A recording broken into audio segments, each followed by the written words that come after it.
ಕನ್ನಡದ most anticipated movie ಯಾವುದಪ್ಪ ಅಂದರೆ ಅದು UAA ಅಂದರೆ ತಪ್ಪಾಗಲಾರದು. ಕನ್ನಡ ಮಾತ್ರವಲ್ಲ, ಇಡೀ ಭಾರತೀಯ ಚಿತ್ರರಂಗ ಕಾಯ್ತಿರೋ ಸಿನಿಮಾವಿದು.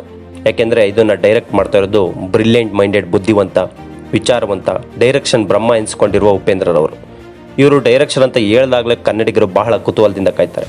ಇನ್ನು ಅದ್ರ ಟೈಟಲ್ ಅಂಡ್ ಟೀಸರ್ ನೋಡಿದ್ರೆ ತಲೆನೇ ಕೆಡಿಸ್ಕೋತಾರೆ. ಭಾರತೀಯ ಚಿತ್ರರಂಗದಲ್ಲಿ ಅಷ್ಟೇ ಅಲ್ಲ, ಇಡೀ ವಿಶ್ವದಲ್ಲೇ ವಿಚಿತ್ರವಾದ ಚಿಂತನಾತ್ಮಕ ಸಿನಿಮಾ ಮಾಡೋದ್ರಲ್ಲಿ ಉಪ್ಪಿಯವರದೇ ಮೇಲುಗೈ. ಅದರಂತೆ UI ಕೂಡ ಒಂದು. ಇದು ಇನ್ನೂ ಬಹಳ ವಿಚಿತ್ರವಾದ ಲೋಕ ಮತ್ತು ಉಪೇಂದ್ರರನ್ನು ನಿರ್ದೇಶಿಸಿದ ಸಿನಿಮಾ ಪೈಕಿ ಇದು ಅತಿ ಹೆಚ್ಚು ಬಜೆಟ್ ಹೊಂದಿರುವ ಸಿನಿಮಾ. ಈಗಾಗಲೇ ಮೂಲಗಳ ಪ್ರಕಾರ ತಿಳಿದಿರುವುದೇನೆಂದರೆ ಈ ಸಿನಿಮಾದಲ್ಲಿ ಅತಿ ಹೆಚ್ಚು VFX ಬಳಸಲಾಗಿದೆ ಎಂದು. ಇನ್ನು ಟೀಸರ್ ವಿಚಾರಕ್ಕೆ ಬರುವುದಾದ್ರೆ ಒಂದು ಹೊಸ ಲೋಕವನ್ನೇ ಸೃಷ್ಟಿಸಿದ್ದಾರೆ ಉಪ್ಪಿ ಸರ್. ಅಂತ ಸ್ಟಾರ್ಟ್ ಆಗೋ ಟೀಸರ್ ಒಂದು ಬೇರೆಯದೇ ಲೋಕಕ್ಕೆ ಕರೆದುಕೊಂಡು ಹೋಗುತ್ತದೆ. ಯಾವುದೋ ಒಂದು ದೇಶಕ್ಕೆ ಸೀಮಿತವಾದ ಕಥೆ ಎಂದು ಅನಿಸುವುದಿಲ್ಲ. Different getup and different style ನಾವಿಲ್ಲಿ ಕಾಣಬಹುದು. ರವಿಶಂಕರ್ ಮತ್ತು ಸಾಧು ಕೋಕಿಲ್ ರವರ ಗೆಟಪ್ ವಿಭಿನ್ನವಾಗಿದೆ. ಇನ್ನು ಕಲ್ಕಿ ಅವತಾರದಲ್ಲಿ ಬರುವ ಉಪೇಂದ್ರ ಅವರು ಕುದುರೆ ಏರಿ ಬರುವ ಸನ್ನಿವೇಶ ಕುತೂಹಲ ಮೂಡಿಸುತ್ತದೆ.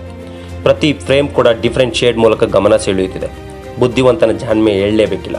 ಕತೆಗೆ ಯಾವುದೇ ರೀತಿಯ ಸುಳಿವು ನೀಡದೆ ನೋಡಿದರೂ ಮತ್ತೊಮ್ಮೆ ಮಗದೊಮ್ಮೆ ನೋಡಲು ಪ್ರೇರೇಪಿಸುತ್ತದೆ. ಇನ್ನು ಈ ಸಿನಿಮಾಗೆ ಮ್ಯೂಸಿಕ್ ಅಜನೀಶ್ ಲೋಕನಾಥ್ ಅವರು ಅಚ್ಚುಕಟ್ಟಾಗಿ ಮಾಡಿದ್ದಾರೆ. ಓವರ್ ಆಲ್ ಟೀಸರ್ ತುಂಬ ಚೆನ್ನಾಗಿ ಮೂಡಿ ಬಂದಿದ್ದು ನೋಡುವವರಿಗಂತೂ ಏನೋ ಇದೆ, ಏನು ಹಿಂಗಿದೆ ಎನ್ನುವ ಹಲವಾರು ಪ್ರಶ್ನೆಗಳು ಮೂಡುತ್ತದೆ. ಇನ್ನು ಇದಕ್ಕೆ G ಮನೋಹರ್ ರವರು ಬಂಡವಾಳ ಹೂಡಿದ್ದಾರೆ. ನೀವಿನ್ನೂ ಈ ಟೀಸರ್ ನೋಡಿಲ್ಲ ಅಂದರೆ ಈ ಕೂಡಲೇ ಹೋಗಿ ನೋಡಿ.